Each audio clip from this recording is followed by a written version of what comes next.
Hey Shane, how's it going? It's good, man. How are you? How's the COVID treating you? Are you over it yet? I am healed, but it sounds like we weren't safe enough and you've now contracted it maybe or something similar, but we didn't have a secure Wi-Fi connection, I guess. Yeah, we didn't have the Wi-Fi on a mask.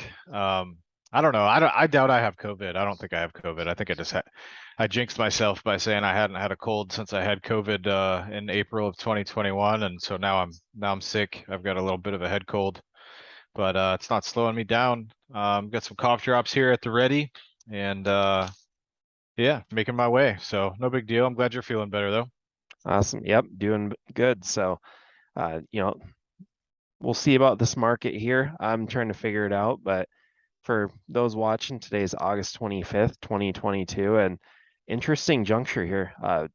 The Fed is meeting up in Jackson Hole talking about some big decisions to make for everybody, and tomorrow morning could have some fireworks, but let's just go ahead and kind of recap where we're at so far and we'll go from there. Let's do it. So, SPY chart starting there. Not a Start. whole lot to Oh, add. So, go ahead. Go ahead. yep, here's the big thing. So we've had this rally and we were looking kind of at that 416 level as a key level. We broke through that. We are now retesting that. And this is really that line in the sand I've talked about where you could have shorted it right around this level and saw about it going lower tomorrow. It could also be a good short or long entry. So it's a hard point to draw, but I can tell you that if it sells and does not hold this level, we've got more downside ahead. What are you seeing? Yeah, I mean, I think we ran into the 200-day moving average pretty clearly, and then rejected there, and so now we've pulled back to a pretty standard area of consolidation, and we should hang around here for a little bit, and it'll break one way or the other, either up or down. Hopefully, if it goes up, it'll break through the 200-day moving average on this run, and through that purple trend line. And maybe we'll go to some new all-time highs. But if not, the next stop on the downside is the 50-day moving average right around 400. And then you've got the purple trend line below that. So this is zoomed out a little bit, showing you the full year. The yellow vertical dotted lines there show you the full year of 2021, where the market was rallying on no strong fundamentals of any kind. Just the Fed was stimulating the economy and jacking inflation up, meanwhile telling you that inflation was transitory the whole time. And so we got a nice good rally in 2021, and we've basically recovered about half of what we lost in 2022. Um, and now we're running into that overhead resistance. So I don't see any good economic reasons for the market to just shoot higher. The big difference between 2021 and 2022 is that the Fed is hiking interest rates. They are tightening monetary policy, and at the end of this month, or I should say, beginning of September, they will double the amount of balance sheet roll off. Um, so there'll be even less liquidity in the bond market, which should cause rates to go higher. On top of that, they're actually hiking rates. So lots of reasons to think that 2022 will play out a little differently than 2021. I could easily see fresh lows for the year coming. Down to that pre-COVID high of around 340. But I could also see a situation where the market rallies from here and maybe makes a new all-time high before the end of the year, although I think that's pretty unlikely. So I'm still pretty bearish, and that's where I stand. The next chart, by the way, is just a little bit of a zoomed in look at the SPY. So it just kind of shows you a little bit more clearly how we very perfectly tagged that 200-day moving average, Yep. and then drew back from there, and now that could turn into like almost like I don't know if I would call it a head and shoulders, not very clean head and shoulders, but if it works out like a head and shoulders, the downside target's like, back to the lows, 360. Hmm. So yeah, I could see this thing going either way, but I don't expect much from the Fed this week. They don't usually do too much like policy at Jackson Hole. It's just an opportunity for them to run their mouths and talk and get some fresh air, I guess. But they don't normally come out with big policy decisions. So I don't expect too much in the way of fireworks tomorrow. there'll be a lot of people just kind of reading the tone of the messaging from the Fed. And you know, they're all interviewing and on CNBC and Bloomberg, and you know, all the Fed governors are talking this week. And that's all I expect. It's just mostly a bunch of talk. So we'll see how the market reacts. But tried to rally overnight last night and early this morning, but so far that rally has failed today. So we'll see what happens. Yep. So, you know, seems like we're in agreement. This is the line, and we break that 200 day, and despite what the fundamentals might say, hard to be bearish at that point. But you know, Yep. it breaks down here. It's pretty clear who's in charge. Mm-hmm. And here's just showing again. So we had that breakout of that box that we've highlighted. So just, you know, support and resistance always kind of a general range. But then Shane, I think you had something you wanted to add to this. Well, two things. I mean, number one, technical analysis isn't like permission to be silly. Like just because you see a breakout doesn't mean you go all in and put all your money into the market, because when we broke above that recent red box, right, and got into the kind of green box, it was definitely a breakout. Like it wasn't a fake out. It was a breakout. But it failed at the 200-day moving average. So there wasn't a whole lot of upside left after that breakout up to the 200-day moving average. So you wouldn't have wanted to just say, "Oh, it's going higher. I'm gonna put all my chips in and go long here." And as you can see at the very bottom, the momentum signal was Kyle, if you want to move your mouse down to the MACD area. Yep. Yeah, so you can see that signal, as I pointed out on one of the calls, it had been green for like 2 months. That's a very, very long run of positive momentum. And you know, you could tell it was declining even as the market was going up. The positiveness, if that's a word, of the momentum was sort of falling and looking to turn red. And so far it has coincided with the 200-day moving average. So I don't use the momentum indicator as like a primary trading tool. I use it as a confirming deal, and you know, it wasn't really confirming that breakout. So even though the market broke out above that 4157, 4177 area, um, you know, the momentum wasn't confirming that a big upside move was in store. More likely it was going to consolidate. And so even if you wanted to buy that breakout, you should have done it very cautiously. So yep, that's just something we pay attention to, but wanted to just, I think we'll kick this chart out after this week, but I just want to kind of follow up on that. Sounds good. And you know, here's some headlines lately is oil. So this is one from Reuters. Iran maybe he's going to start doing some exporting, and I'm not an oil expert on this one, but these countries, they've been blacklisted, but they've been selling oil this whole time. This isn't really anything big news. I think the big news that I've been seeing in the oil market is simply that the SPR is getting towards the end of the drawdown, and that increases supply.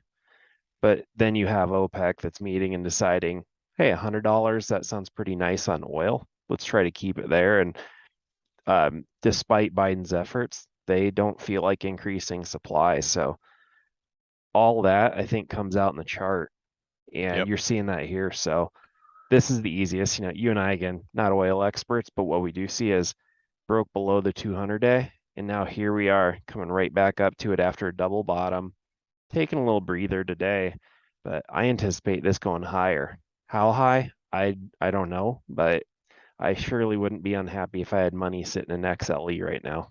Yeah, we'll see if they come through with a supply cut. Is that what they said on that previous slide? Was they're going to cut supply? Is that right? Not so they are not increasing exports. What did So, that previous slide say though? I'm sorry, can you just flip back there real quick? yep. So this Oil one, so prices ease on oil exports. Oh, I thought there was more to it than that.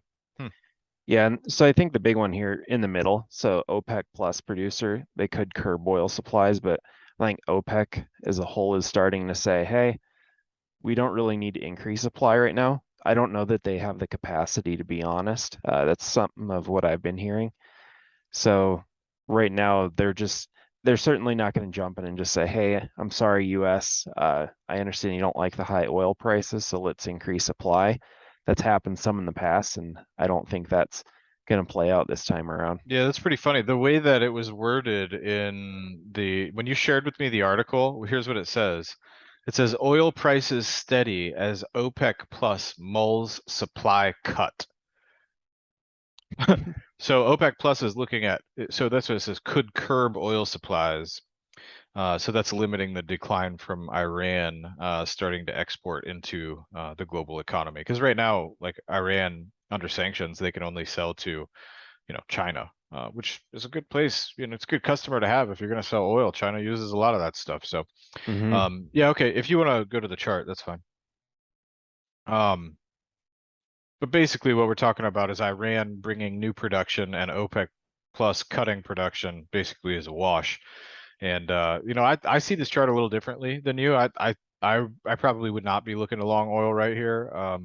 I mean, maybe if it actually broke above that 200-day moving average and held it, I'd be a little more interested in going long oil. But I don't think there's a trade here right now. I mean, if anything, I don't know. I probably wouldn't short it because I like to short things as they're making new lows. So to me, that's like more of a 50-50 gamble. If you got a tight enough stop, it'll be all right. It's going to move one way or the other. I'm pretty sure of that. But I wouldn't be surprised to see this thing, drop from the 200-day moving average for the second time in a row. And maybe fall back to 90 or something like that. So I can see this going either way. I don't like the declining 50-day moving average. Just having it go sideways here and consolidate a bit more probably would be the best thing for a trader. And as we've said pretty much every single call, as long as oil stays around these levels, the oil producers are going to be making bank. So yeah, being long XLE has worked really well. The XLE chart, maybe we should throw one of those in here. But the XLE chart looks way better than this thing. Yeah, I agree on that one. So now the next one, the frustration that gold is, looks like it's catching a bit of a bit here. So Good old gold. we had a really hard bounce, came up, consolidated, retesting that breakout range. Maybe, it looks like it's getting a bit of a bottom. It's always a hard Yeah. trade and frustrating chart, but I think it looks pretty good right here. Yeah, nice little backfill. Needs to get back above that 50-day moving average, which is the red line there. Yep, and then see what happens from there. But you can see, again at the bottom, momentum's kind of confirming the move higher. It's still negative momentum, but getting better, improving, and probably will flip positive if it holds the 50-day moving average. That would give you a nice confirmation trade where your upside potential is probably to the 200-day moving average at least. So could also be setting up another short though. Could it just be a bounce right into that 50-day moving average and then a fall right back to 1670? So again, it's not for gold. To me, is not for trading. It's for holding long term. It's like an insurance policy. If you have 5% of your long term portfolio in gold, and gold goes to zero, the other 95% of your portfolio probably did awesome. So, and if the gold does really well, the other 95% of your portfolio probably did terribly. So yeah, it's a good chaos hedge, but not a good trading instrument in my opinion. Yeah, I was thinking after our call last week, something right now that blows my mind a little bit is the dollar strength in a rising rate environment. Gold should just be getting crushed. Any commodity really, because they're denominated in US dollars. Yeah. And the fact that it hasn't just fallen off a cliff right here does kind of give you a little bit of fuel to the fire of why it might go higher. So Yeah, we'll see. people are afraid of the current environment. It's a crappy environment for the entire economy. I mean, there's nothing good about it. The fact that the market has bounced off its lows is great, but there's no real good fundamental reason for that. Yeah. So now Bitcoin, this one. Yeah, So we had you nailed it. You nailed it last week. You said that thing looked like a bear flag and was going to break down. So it did. It broke down in sharp order and now trying to build back. I don't know. To me, it's under the 50-day now, under that long-term red line at 21,940, and just kind of looking like crap at the moment. So yeah, you nailed that one last week. Congrats. Did Thank you you. trade it though? Did you trade it? Did you short the I Bitcoin? I did not. And it's always, I think something to always remember is kind of that familiarity bias. When you've traded something or you're somewhat familiar with it, psychologically, it kind of gives you that extra little bit to get you to stay in that trade. for me in Bitcoin, I get shaken out real quick. I just haven't traded it much, and it's a little erratic on the shorter time frames. So it's just kind of my own 2 cents on that one, but there's no way I would be going long right here. When you're under Yeah. averages like this is just something you want to avoid. Yeah.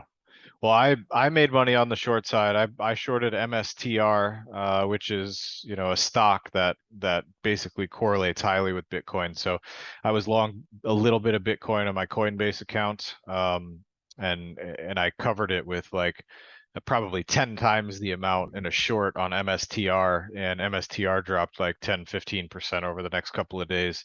And I'm out of that trade now, for a nice gain in a few days, but yeah, definitely covered my small loss in the actual Bitcoin. So I think you nailed that call. It was a good call. Thanks. Good stuff. So here we are, just a zoomed out version of Bitcoin. So Shane, what Yeah, do I you got wanted to here? show you I wanted to show you guys what the red line was. That 21,940 red line goes all the way back to 2020. Um, you know, a little low there. Nope, the one above that. Sorry. Oh yeah. Yeah, it goes back to there. So, I mean, that's a long-term line that we've been looking at, and kind of, so just to consolidate around here before a real move higher would be good. But, you know, originally we were calling for, or at least I was calling for, an 80% drawdown from highs down to about 13,800. So I think that's still in play. If we can't just consolidate and move sideways or move higher from here, I certainly think it's still possible that Bitcoin could fall to 13.8, and with the Fed raising rates, and trying to tame inflation, pulling dollars out of the economy, you know, that could be a catalyst for a move lower on Bitcoin. But you know, largely, I think most of the drawdown is in. I don't think you can make a lot of money going out trying to short Bitcoin here, but I wouldn't be aggressively buying it yet. So Yep. that's where I stand. And I agree with you there. I think at this point, I don't really want to short it. I'm starting to see a limited, you know, earnings, or the risk reward isn't very good on there. Yeah. So once I see some bottoming, that's probably where I start want to look at some longs. And here we are. We've talked about this. We don't need to go too in depth, but inverted yield curve starting to bounce up a little bit, but it's kind Yeah, of we've had a already good gone there. bounce over the past few days. I mean, it's still negative. You can still get a higher return loaning the government money for 2 years than you can get loaning them money for 10 years, which of course makes no economic sense whatsoever. It's a sign of a very poor economy to be operating in, and it's gotten slightly less bad. But the damage, I think, is done here. So even if it flips back to positive, and stays positive, what you see here is a predictor of a recession. So whether we're in one right now, which I think we are, or whether we'll announce that we're in one in the coming quarters, I think you can be pretty confident that a recession is in the cards. And with the Fed tightening into a recession, it could certainly get a lot uglier from here. So hold on to your hats. Yep. So here's the mortgage rate. So you know, kind of, I can't tell there. It looks like we came back, retested this level, and we're bouncing a little bit. Yeah, we Uh, dropped from like I don't know, almost 6%. It was like 5.8 or something like that. Dropped all the way to 4.99 2 weeks ago, and now has bounced up a little bit. So holding that 495 level is pretty much what I think will happen going forward. I don't think it will see it drop below 4.95 for a while. Probably not on a sustained basis. At least that's my current thinking. I may change my mind as things go on, but Fed's going to hike rates again in September. Right now, all they're talking about at Jackson Hole right now, or at least all the Fed governors have been talking about in their interviews on Bloomberg and CNBC, is whether they'll do 50 or 75 basis points. We also got minutes last week saying that there were two of the voting governors wanted a 1% increase last time and got overruled. So I think that they're becoming more hawkish, right, as we go on, which is kind of terrifying. Um, don't get me wrong, personally, I think they should have raised rates by a lot more already. I think they should have gone by 1% several times, and we should probably be closer to a 4 or 5% rate than a 2.5% rate. But that's not what they're doing. And so we'll see if they go by 50 or 75 basis points, but they're definitely going to hike rates again. And as they hike rates, that'll trickle through to the rest of the economy, and mortgage rates should climb as well. And I will not be surprised if we see that 6.81% mortgage rate come into play, you know, in the next year or two. But Yep. you got your mortgage done, right? You were shopping for a mortgage. You got yours done on this pullback, I assume. I did it right in the pullback. It was kind of a funny one. I can't help it. I trade, so I didn't lock my rate in. I pushed away on the advice given to me Yep. by my lender, and yeah, I nailed that one. So Always funny when your mortgage broker is giving you an interest rate advice, right? You're like, dude, what do you think I do for a living? yep. So worked out pretty well. So I got the, short-term bottom at least. So we'll see where rates go from here, but in the same camp as you. I think sideways and then maybe a little higher. Yeah, cool. So, all right. So this is a bullish chart, and this is the one thing everybody tells you not to buy, and it's what's in your pocket. That's the US dollar. And man, look at this breakout. That's just textbook. It's beautiful. Consolidated, came down to the, moving averages, and then just ripped higher. It's absolutely beautiful. And you know what's amazing about the dollar is like, so this chart, if you drew a line, which you can't do because we're not on the actual program, but if you drew a line from, the lows all the way on the left, to the current level of DXY, the dollar index, you find out that the US dollar is up 15.48% this year. Oh, not even, no, it might be even a little bit more than that. Give me 1 second. Yeah, it's about that. Anyway, the problem is that your dollars that you have never get quoted as anything other than $1 by whatever instrument or whatever institution you have your dollars at. So even though the dollar has appreciated by 15%, a dollar is still $1. It's not $1.15, you know? So people, they think that they're going backwards by holding dollars. And, maybe that's true, but when you really compare it against a basket of other currencies, I mean, the dollar is up more than inflation is up over the same term. So, all the arguments about your purchasing power getting eroded and you need to be in the market and you need to stay in the market all the time because dollars are just getting worse because of inflation. Well, this kind of throws a wrench into that. I mean, I see on this chart that dollars are up 15%. If I charted it against CPI, we'd find out that dollars are up more than inflation. So again, I'm not saying that, purchasing power erosion isn't accurate because it certainly is over the long run. But what I also think is true is that sometimes it makes a lot of sense to hold dollars even when inflation is high. If all the other things, all the other currency options, all the stocks, all the bonds are going down in value, but the dollar's at least going up in value, I don't care what inflation is, you'd rather hold dollars than bonds, So I just think it's interesting that, it's all about perspective. When you look at it from this perspective, like go to Europe, go buy a house in Europe right now. We just reached parity with the euro. So it always used to be that the euro was, worth more than the dollar, and it would be expensive to go on a European vacation because you'd need more dollars to convert into, the same number of euros. Well, that's not true anymore. We reached parity a couple of times here recently, and the longer that the Fed continues raising rates while the European Central Bank doesn't raise rates by enough, this is just going to get worse and worse and worse, and it's going to make it harder for companies that generate revenue in other countries to report gains, because as they exchange those euros for dollars, they're going to lose money on the currency transaction. So eventually it'll probably flip because the Fed is so far ahead of the ECB. There'll probably come a time where the Fed stops raising rates, or maybe even starts easing, and the ECB is probably just only getting started raising rates. And when that happens, the dollar will fall versus the euro, and that will create, a nice tailwind for the S&P 500. But doesn't look like that's happening anytime soon. So who knows when, but the dollar looks like it could be headed higher for now, even though it did just run into that 109 level. So there's little resistance to break through there. So maybe a bit more consolidation above 106, 107 before it makes a new all-time high. Yep. Or maybe that wouldn't even be an all-time high. That'd probably just be this cycle high. Yeah, Nope. yeah, I think that's a cycle high, but uh, interesting nonetheless to just see the dollar ripping like Oh that. my goodness. Yeah, the all-time high for the dollar index was 164 back in March of 85. Holy crap, man.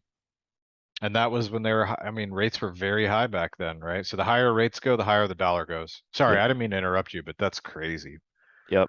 So, and here we are, just always kind of going back to this one as a reminder to people. Don't need to go into in depth, but in a bear market, you can definitely have some really strong rallies on the way down that make you think it's ended, and it's done anything but that.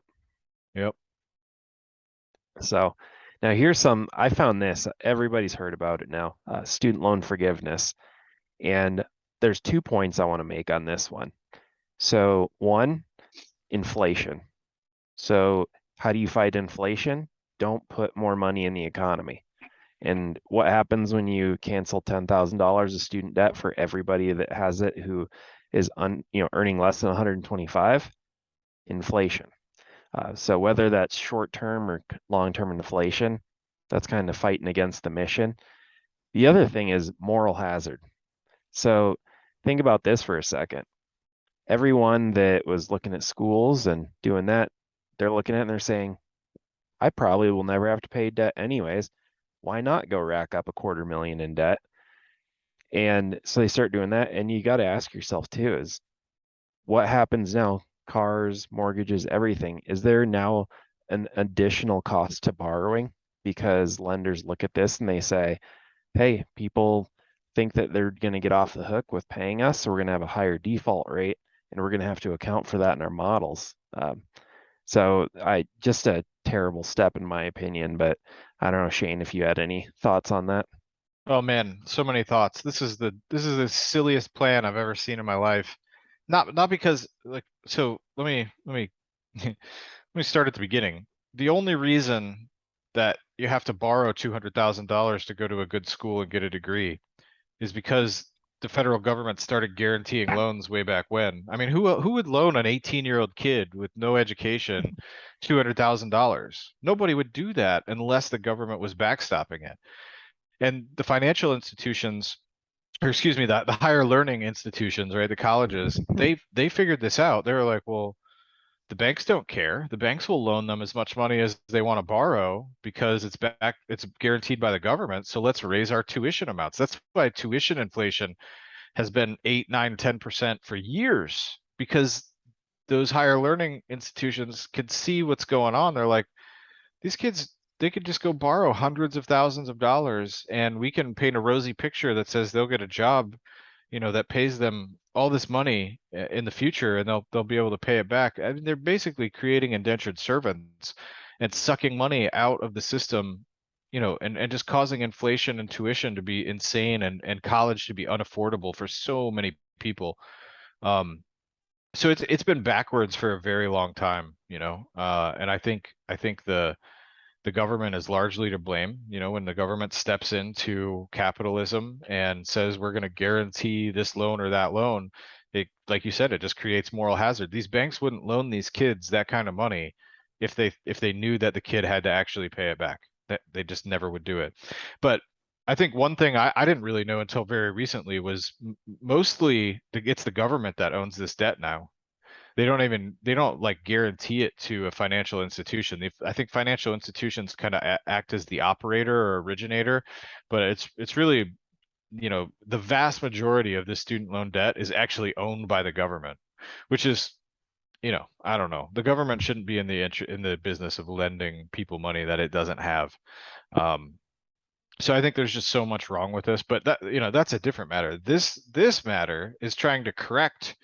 It's like showing up to a fire that you lit and like trying to dump a bucket of water on it. You're the arsonist and the firefighter. So I can't applaud it. I mean, I get it. Like I think there's a lot of people out there with debt that deserve to have it forgiven because they overpaid grossly for their education and they probably won't ever be able to pay it back because they couldn't get a good enough job. And that just goes to show you how awesome our economy isn't. But what jumps off the page to me, I can't even believe this. Couples who earn less than $250,000. So you could be earning $250,000 a year and still get $10,000 of loan forgiveness. What in the world are you doing with the other money that you're bringing? I mean, who that makes $250,000 can't pay off a $10,000 loan? It doesn't like that. That just shows you how great our economy is right now. I mean, if you make $250,000 and you need loan forgiveness in order to make ends meet, there is a big problem. It's just totally crazy to me. Mm-hmm. So this is extremely inflationary, by the way. I mean, for all this creates more money in the economy, and inflation isn't just prices going up are the symptoms of inflation. Inflation is increasing the money supply by more than foreign investment and savings, and that's what they're doing by doing this. They're basically fighting what the Fed is doing with their own government policy, and it's just extremely inflationary, just like that recent energy bill or the Anti-Inflation Act. I can't even call it that, or whatever it Yeah. was. It's like the dumbest thing And I've seen in a long time. I think the big thing for people to understand is the Fed, they manage monetary policy. So if they raise interest rates, it takes money out of the economy, fights inflation. The Treasury has the ability to tax. So they can lower tax, create inflation, or they can raise tax and take, money out of the economy. And this one is essentially looked at as a tax here. So we're putting, lower tax rate. We're putting money into the economy. Yeah, it's just silly. It would be smart though is what if they did this amount and just gave out new business loans? You know, people could come in, start a business, create some, y- increased earnings for the economy, but just a terrible policy. I wish they would just stay out of it. It's just so crazy to me. Oh, and by the way, also with this, they extended the uh the repayment, waiver. So you don't even have to make payments. You haven't had to make payments on a student loan since COVID. We're 2020. now way past anything to do with COVID, and people still don't even have to make payments on their student loans and won't have to until at least January 1st of 2023. So another inflationary move. Hmm. That's money that would otherwise be taken out of the economy and isn't being taken out of the economy. It's just, instead of spending it on your student loans, you can now go spend it on gas and food and housing, which is, I mean, again, I don't want to be, I don't want it to sound like I don't think that the poor people need help. Like there's some people who are in really tight spots that this is like a giant lifeline to. Yeah. Those people aren't making $250,000 a year though. I No. promise you, those people are not making that kind of money. So it's really weird. I mean, imagine if you made $126,000 as a single person, or a couple that made 251,000, and suddenly you made $1,000 too much, so you don't get this forgiveness. Like it disincentivizes you from doing what's best for the economy and yourself and your family. This kind of stuff is just silly, and I wish the government would stay out of it. Yeah. And there's some people that really are hurting, and it would be nice to see them get more money or a good portion of it. Or So, have a good job to go earn money. That would be even better. yeah. So, well, we don't need to get too much into that one, but the next thing here, so we've got this chart you put up. What were you looking at here? Yeah, we looked at this before, I think last week, just the price to earnings or median price to revenue ratio, the S&P 500 is just back to you know, where it was in like 2018, 2019 before COVID.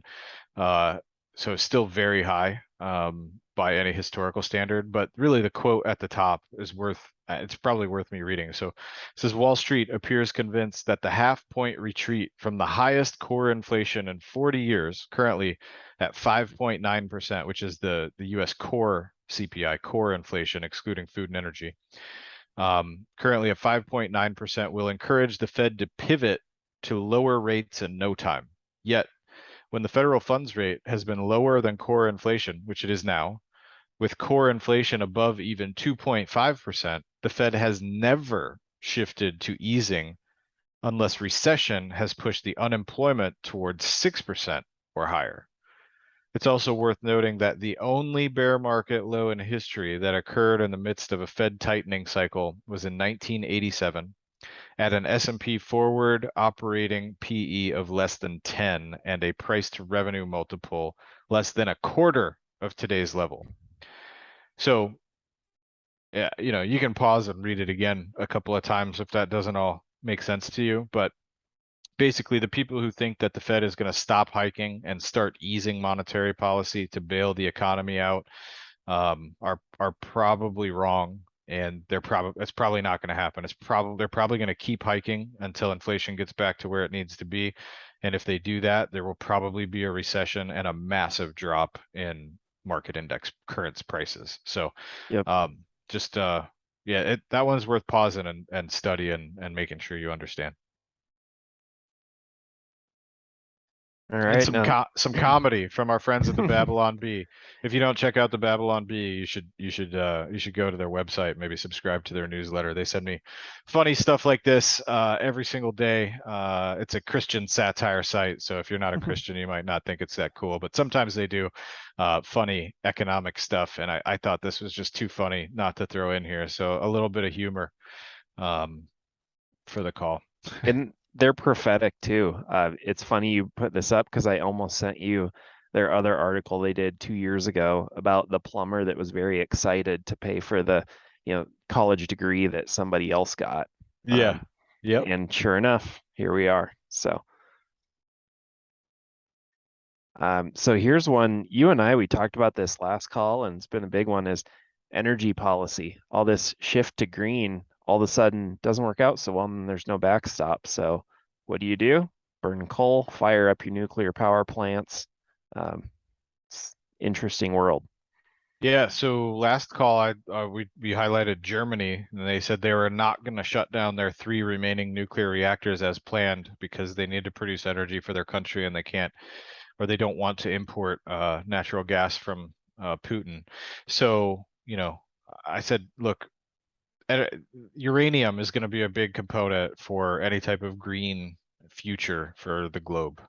It's the best way to produce the most power. There's no better way to produce more power. And so, there's drawbacks to every single type of power that you could generate, from nuclear, to wind and solar. Those are not perfectly environmentally friendly either. Like, you can't recycle the blades from wind turbines. They just get buried in the ground to rust and rot and do who knows what, because we haven't had enough history with it. Solar panels take barrels and barrels of petroleum products to produce. That's never going to change. It's also not windy all the time, and it's not sunny all the time. So nuclear is definitely a part of the energy future of the globe. And so we called that out last week, and we mentioned Cameco. CCJ was the symbol, as my favorite position to play that. And then I think this was yesterday. Japan signals a return to nuclear power to stabilize their energy supply, because they of course they don't have any natural gas or oil reserves in Japan. They have to import all of that, and with prices going up, the only way that they really have to produce energy is nuclear. And so since last week, Cameco CCJ is up about 11%, including yesterday when this was announced, it was up 15%. So adding to those gains a little bit here today, and looks to be breaking out. I don't have a chart on CCJ, unfortunately, in this deck, so we'll have to come back to that maybe next week. But if you looked into that and took advantage, congratulations. If not, maybe take a look at the uranium trade, because this is a long-term thing. It's not going to go away, and there probably will be more nuclear accidents and cause volatility in the price. But I think it's a long-term safe bet that uranium is going to be more valuable 20, 30 years from now than it is today. Yep, I agree on that one. So, and now here's the last chart that you brought up. Yeah, we should have wrapped it up with the Babylon Bee, the funny stuff, because this is depressing. This one's depressing. Sorry, go ahead. No, that's all good. So I'll let you talk to this one. Well, I put it in the red box up there. This is from a Gallup poll that came out the other day, and this is the White House's best economy ever, as they call it. And there are record levels of people that report they are suffering or have a poor life rating, according to this poll. So there's a link down there in the bottom left corner. I'll have Kyle post that in the notes so that you can go check out the rest of the survey. There was, there are a couple other questions in there, but this was the most kind of stark. It's just, I mean, the number of people with poor life ratings and suffering is literally at a record high. And this is supposed to be the best economy ever. So let's go buy stocks because the bear market's over. No, I really don't think so. I mean, I think they say to buy when there's blood in the streets. I don't think there was ever really blood in the streets yet. I think the lowest income people in our economy are taking it, are giving the worst impact on this out of this inflation. And so it hasn't really caught up with everybody else whose income is much higher, but there's a lot of people in this country that aren't doing very well. And to think that we're going to start putting in new all-time highs in the market while things like this are going on, I think, anything's possible. I just don't think the market deserves to be higher. I think it deserves to be a lot lower than it is right now. And I think as a country, we have a lot of work to do to get our economy healthy again, and that probably means pulling back on a lot of spending and a lot of things that we think we need, but we probably don't. So, and maybe that would even increase suffering in the short run because that's going to have an impact on a lot of people too. But we got to think about the future, and can't just print money forever. There's always got to be a consequence. So, anyway, things aren't that good, and we're making a few bucks here and there while we can in this market while it rallies a bit off the lows, but I'm not optimistic that we're totally out of the woods yet. Yep. So, and we'll be sure next time for our presentation, we'll try to wrap up with a Bad Ball and B article. So nice to finish with laughs. Not always that stuff. So, Shane, I think that's it. Thanks again this week. It's been good, looking at all this, and we'll see. We're at this critical juncture with the overall market. So next week, I think, is going to give us a clear indication of, bulls or bears, who's in charge. All right, man. Well, congratulations on your new home, and we'll talk to you next week. Thank you. See you then. Thanks. See ya. Bye. Bye.